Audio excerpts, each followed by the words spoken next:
Hi everyone, just about to tie one of the flies from this box. I've been working away the last week or so filling this one. It's basically, it's a modern type style sort of patterns for the still waters. We've got the dial backs, 3 rows of dial backs in different colours, I wouldn't say different styles, but basically materials, and to give the impression mainly midge.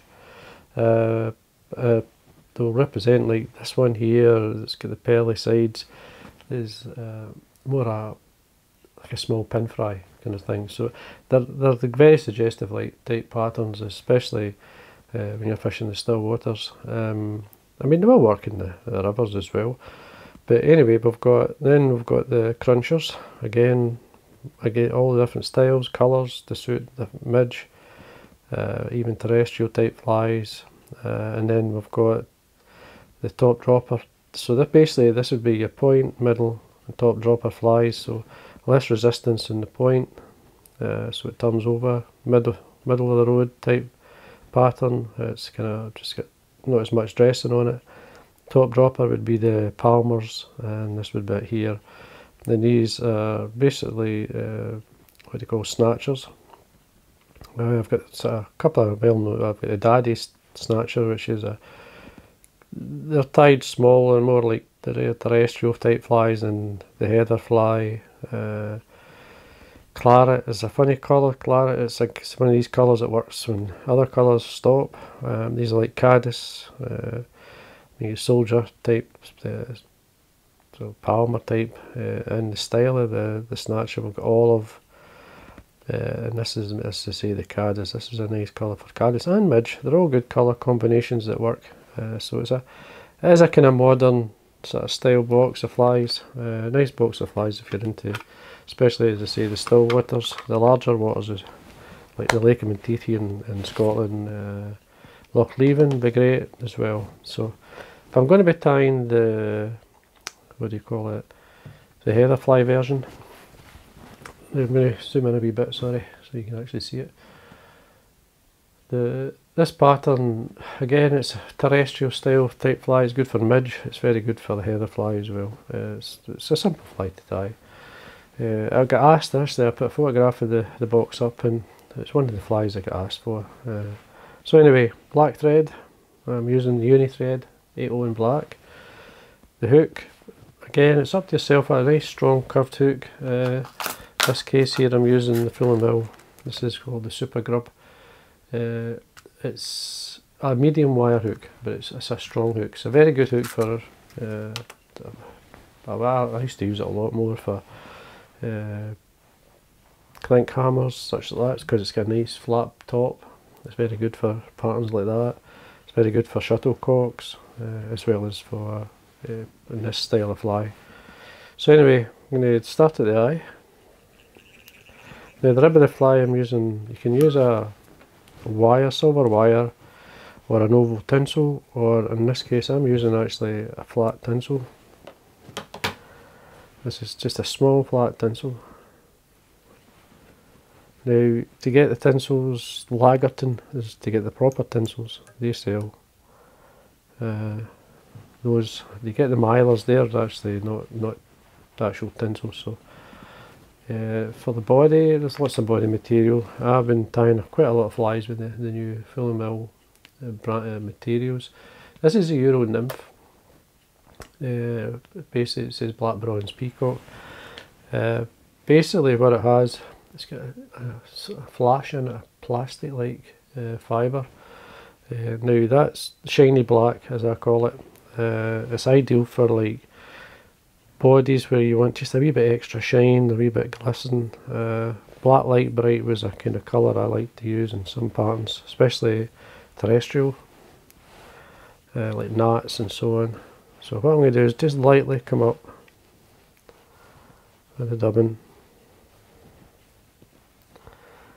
Now the legs of the heather fly are actually orange and black.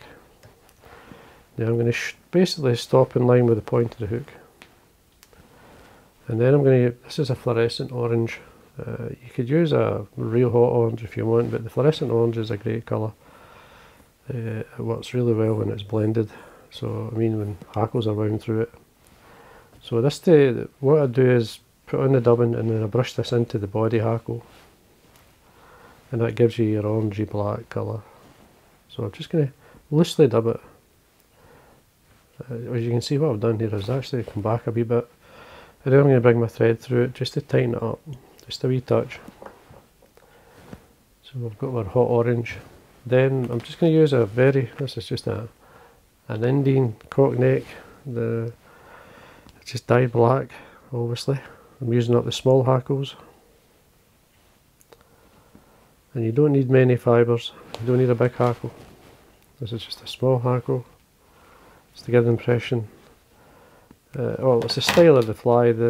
These patterns have a palmed hackle, and they can be as heavy or as light as you like. So basically tie it into the base, do a turn at the top, and then you just take it down as quick as you can. You're only going to get 2 or 3 turns. I'm going to come round with the tinsel first, bring it to the last turn, and then I'm going to rib the body like it was, say, a midge, all the way up. Don't worry if you catch in 1 or 2 fibres, just keep going. Take away my hackle pliers. Catch in my tinsel. Trim away the rib. Now that's obviously going to hold our hackle. Give it colour. Trim away the tip of the hackle itself. And there we are. That's basically your body. But what I like to do is just really rough it up. Just watch your thread underneath as well, especially near the orange area. You want to bring out some of that orange into the hackle itself. There we are. Now I'm going to put some legs on it.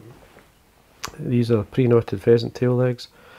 Now you can use, I mean I've got, I'll show you the difference. I should have it on my desk. I've got orange. I'll just put some orange on it. Tie some with orange and some, or even a mix of both. You can get both.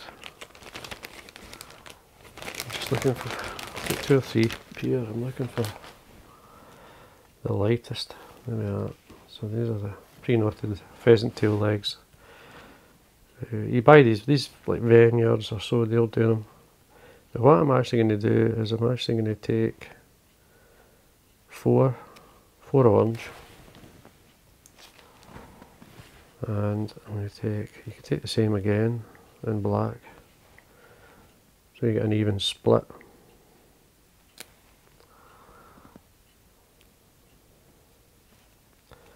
I lost count here.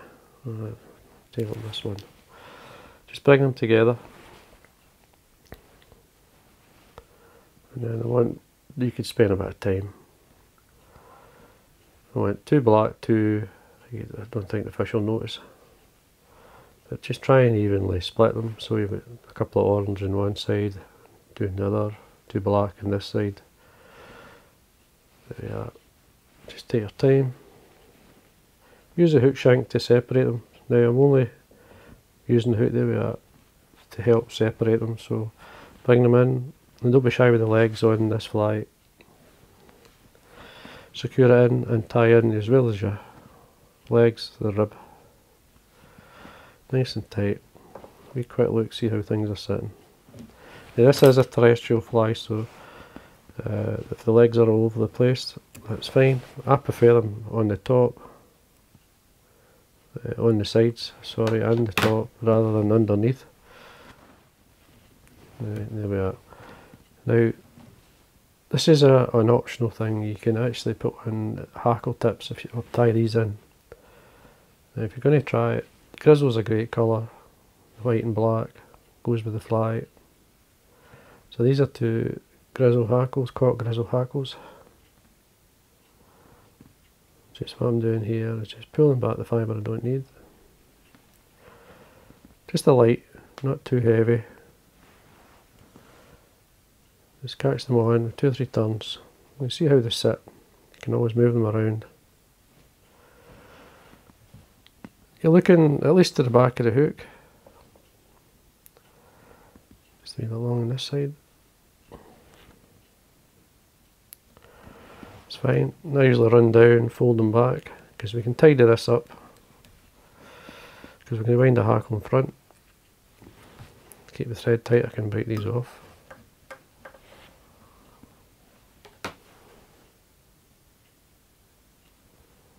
One of them snapped there, so I'm just going to trim that away. Yeah. See what it looks like. That's fine. Rough and ready, that's what you're looking for. It's a rough fly. Then we go back to my cape. I'm going to get another, the smaller hackles.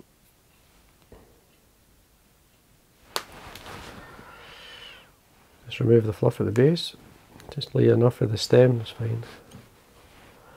A bit of wax on my thread here, make sure I have plenty of grip.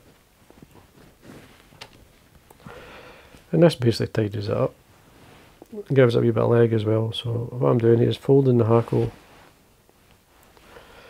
And then you want reasonably nice straight turns.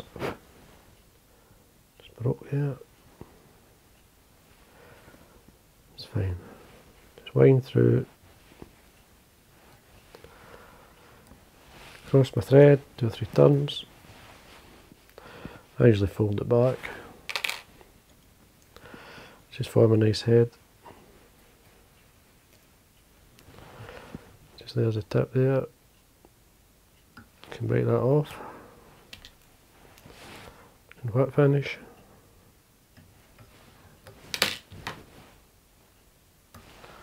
And there we are.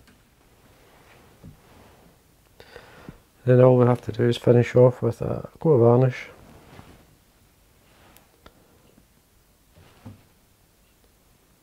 All the way round.